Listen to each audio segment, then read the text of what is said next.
Pagbabago sa schedule ng pagsusulit naganap, opinyon ng mga mag-aaral tutukan. Paghahanda sa Citizenship Advancement Training muli nang isinasagawa.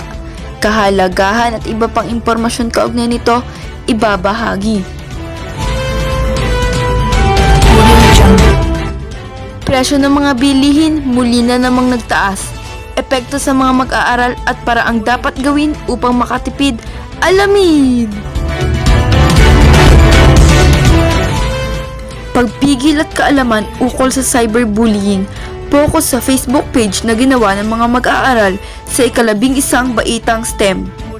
Iba pang mahalagang impormasyon na maaari nating matuklasan ukol dito, pakatutukan.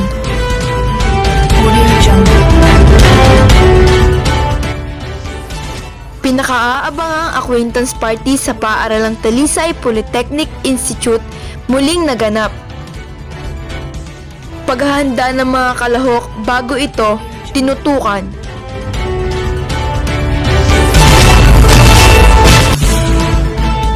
Mga manlalaro sa paaralang Talisay Polytechnic Institute, puspusan ng pagsasanay upang muling makamit ang tropeyo ng tagumpay. Mga paghahandang isinasagawa at kahandaan ng mga manlalaro ibinahagi.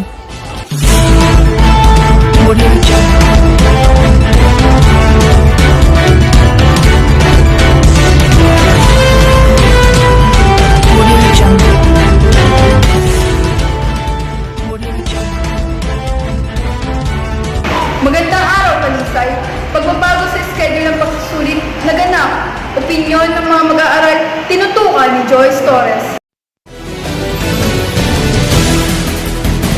Para po ang hirap pong mag-adjust kasi po nasanay po kami ng panghapon kami, tapos po ngayon parang magagahol po kami sa oras ng pagre-review kasi nga po ginawa kami pang umaga. Yun po, napakalaking adjustment. Magre-review po muna, tapos po pagkatapos po mag-review, tulog na lang po ng maaga, then gising po ng maaga para po makapag-review ng ayos sa incoming test po. Para sa akin, naging maayos ang pagbabago ng schedule ng exam upang maiwasan natin ang pagkuha ng sagot sa iba pang mga kaklase natin. Hindi ko na kailangan mag-adjust dahil mas prepare ko ang panghapon, mas mahaba ang time ng pag-aaral. Iyon lamang ang kabuuan ng aking nakalap na impormasyon. Balik sa iyo, Claire.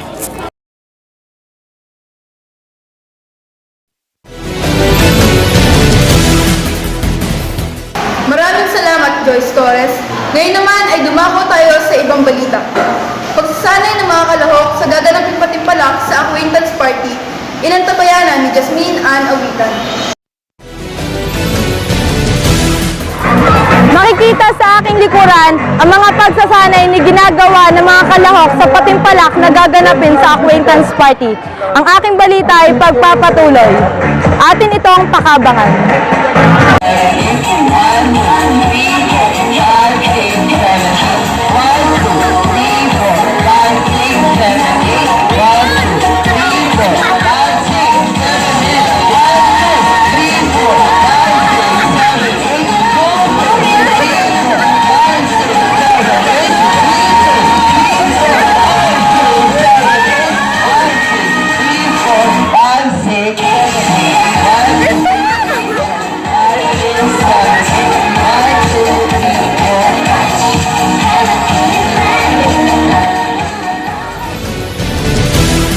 Sadyang kaabang-abang ang iyong balita, Jasmine Ann.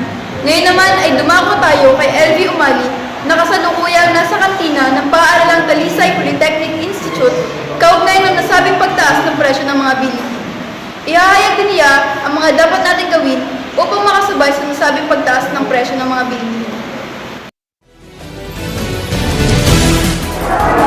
Muling tumataas ang presyo ng mga bilihin sa paaralan Talisay Polytechnic Institute. Bunga ng tax inflation. Labis na naapektuhan ang mga mag-aaral na mamili. Lalo na sa mga sweets, sa mga juice, napansin ko na tumataas. Kasi dati 13 pesos, right? Tapos ngayon 18 pesos na. So, nagtataka ko bakit tumataas. Tsaka din sa pera, parang napapamahal din ako.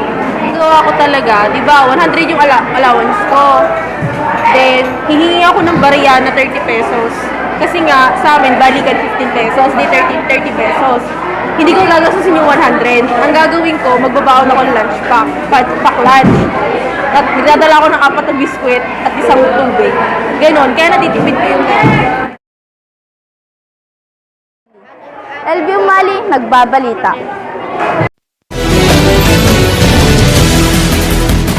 Maraming salamat, LV Umali. Ngayon naman ay muli tayong dumako kay Jasmine Ann Awitan na live sa acquaintance party ng Paaralang Talisay Polytechnic Institute upang ihayag ang kaganapan doon. Jasmine, ano nang balita? Kasalukuyang yan nagaganap na ang pinakakabangan ng lahat. Ito ang acquaintance party sa Talisay Polytechnic Institute. Makikita sa aking likuran ang pagdagsa ng mga tao, mag-aaral man o mga magulang. Kanina nga ay may iba't ibang booth na binuksan ng iba't ibang club para may mapaglibangan. Kasalukuyan na nga, inuumpisa ng mga patimpalak. Kanina ay may maliit na pagkawala ng kuryente pero agad itong naresolba. Maya-maya nga ay magaganap na pinakaabangan lahat, ito ang party. Atin itong tutukan. Jasmine Awitan, nagbabalita. Mukhang madami nagsasaya ngayon dyan. Maya-maya lamang ay muli nating babalikan si Jasmine Awitan kaugnay ng kanyang balita. Ayon nga sa ating nakalap na balita, may iba't ibang booth na binuksan ang iba't ibang club upang mapaglibangan ng mga mag-aaral habang hindi pa inuumpisahan ang mga patimpalak. Madaming nakasaya, nakilahok at natuwa sa mga booth na binuksan. Narito na muli si Jasmine Awitan kaugnay ng kanyang balita. Makikita nyo sa aking likuran ang nagaganap at pinapakabangan ang Party of the Year sa Talisay Polytechnic Institute. Makikita natin ang pagsasaya ng mga mag-aaral. Nagsimula ito kaninang 2:30 hanggang alas 6 ng madaling araw. Hanggang dito na lamang ang kabuuan ng aking balita. Ako si Jasmine Awitan. Balik sa iyo, Claire. Citizenship Advancement Training muling sinisimulan. Narito nga si Hazel Laurel, kausap sa linya ng telepono ang school commandant na si Ginoong Rodel Gamon upang ihayag ang kahalagahan at importansya ng CAT drill. Muli nga sinisimulan ng Paaralang Talisay Polytechnic Institute ang paghahanda sa gaganaping CAT drill sa mga susunod na buwan. Makita nga ang mga pagkasanay na ginagawa ng mga mag-aaral sa ika-10 baita. Kanina ay nakatpanayam natin si Ginoong Roden Gamon, ang kanilang school commandant, upang ipaliwanag ang kahalagahan ng Citizenship Advancement Training o CAT drill sa paaralan. Ano po ang kahalagahan ng CAT drill? Ang kalagahan ng CAT drill sa mga grade 10 o sa mga 4th year ay madisiplina ang kanilang mga sarili. Dahil sa counting instruction, sumusunod ang mga grade 10. Yan. Bakit po sa ika-10 baita ang napiling magsagawa ng CAT drill? Dati kasi walang senior high, kaya 4th year ang nagkameron ng CAT. Kasi ang senior high ay nakalinya sa ROTC. Ganun. Ano po ang batayan ng pagpili ng mga officer? Dito sa atin sa TPI ay ang pagpili ng CAT officers ay una-una disiplinado. Padalawa, grades. Pangatlo, syempre may tibay ng loob at lakas ng loob para maging officer. Ganun lang. Maraming pong salamat sa inyong pagpapaunlak. Maraming salamat din. Ito lamang ang kabuuan ng aking balita. Ako si Hazel Laurel. Balik sa'yo, Claire. Maraming salamat, Hazel Laurel, sa iyong impormasyong ibinahagi. Katatapos lamang ng acquaintance party sa Paaralang Talisay Polytechnic Institute. Makikita natin ang pag-uuwian ng mga mag-aaral. Mapapakas sa kanilang mukha ang pagod, gayon na din ang tuwa, dulot ng natapos na acquaintance party.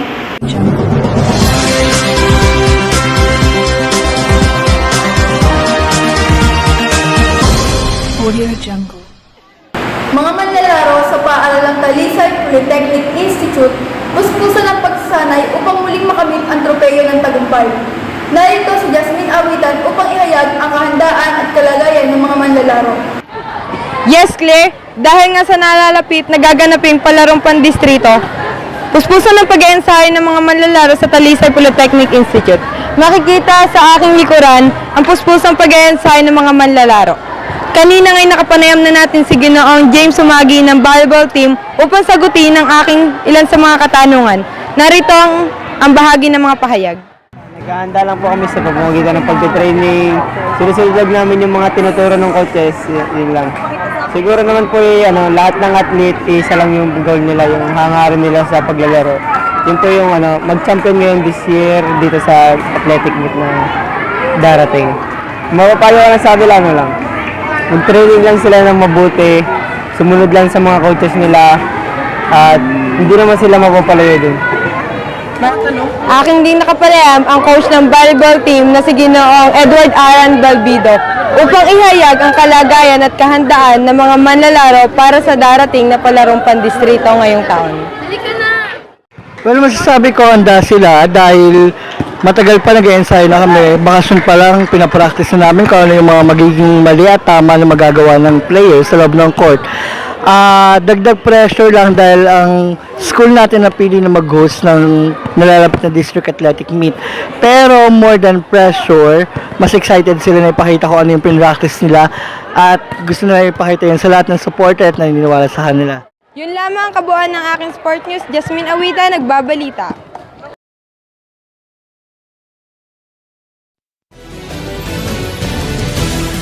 Pagsugpo at pagbibigay kaalaman ukol sa cyberbullying ang pangunahing layunin ng mga mag-aaral sa ika-11 baitang STEM sa pagbuo nila ng mga Facebook page ukol sa cyberbullying.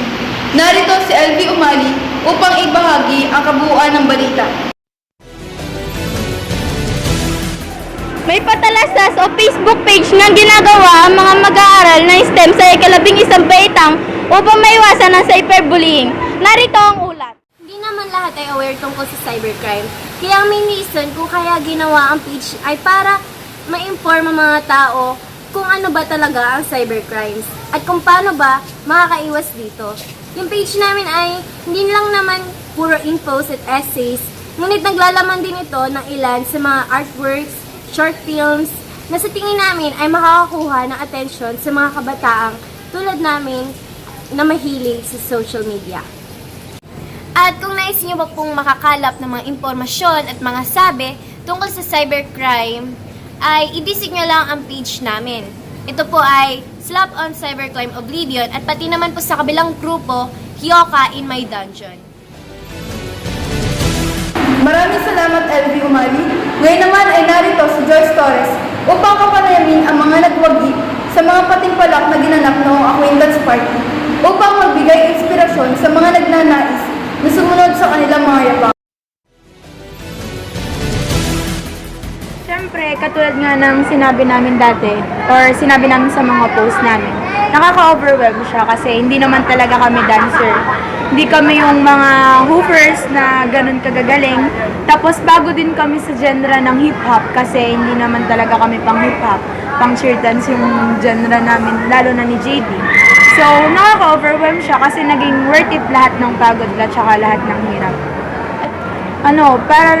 Para lang din naman kasi sa kaalaman ng lahat. Sabi ko nga kanina, hindi din naman kami ganun kagagaling. So, katulad lang din ng ginagawa namin dati. Araw-araw kami nagpa-practice. Diyan kami nagpa-practice sa room ng Jude. Maghapon yun. Tapos, talagang pukpukan. Kahit yung warm-up pa lang, todo na. Tsaka, ang mindset kasi namin is hindi lang talaga siya basta para manalo. Parang ang mindset namin is yung ma-express namin, mapatunay namin yung sarili namin kasi last year na namin. Tsaka, para maging proud yung mga sumusuporta sa amin. Siyempre, masaya. Hindi mo na manalo kung wala yung mga sumusuporta sa akin. Tsaka, yung feeling na manalo ka, na marami kang supporters. Bago ako magpakilala, bago ako umakit sa stage, pinagandaan ko talaga. Kasi ayoko mabigo yung mga supporters ko. At naghanda ako ng lakas ng loob para magpaalala sa mga nasa harapan ko. Noong gabing lumaban ako. Masaya po dahil po sa mga sumuporta po sa akin, lalo po magulang ko po, mga klase ko po, at si Ma'am Ani. Inalis ko po talaga ang mga takot at tiya at ginawa ko po talaga yung best na sinabi ko ni Ma'am Ani upang makamit ko po ang tagumpay. Maraming salamat. Init ng panahon, nakaaapekto daw kaya't nagiging mababa ang resulta ng mga pagsusulit ng mga mag-aaral. Ayon sa pag-aaral ng mga mananaliksik sa Harvard at iba pang universidad sa Estados Unidos, humigit kumulang 10 milyong mag-aaral sa loob ng 13 taon ang nagpapakita na ang mainit o maalinsangang panahon ay may negatibong epekto sa magiging marka sa pagsusulit ng mga mag-aaral. Kaya't kanilang suhestyon ang paglalagay ng air conditioner sa mga paaralan. Yun lamang ang kabuuan ng aming balita. Ako si Claire Antoinette Lauren at ito ang Balitang Diwata. Tinig ng kabataan, dinig ng sambayanan.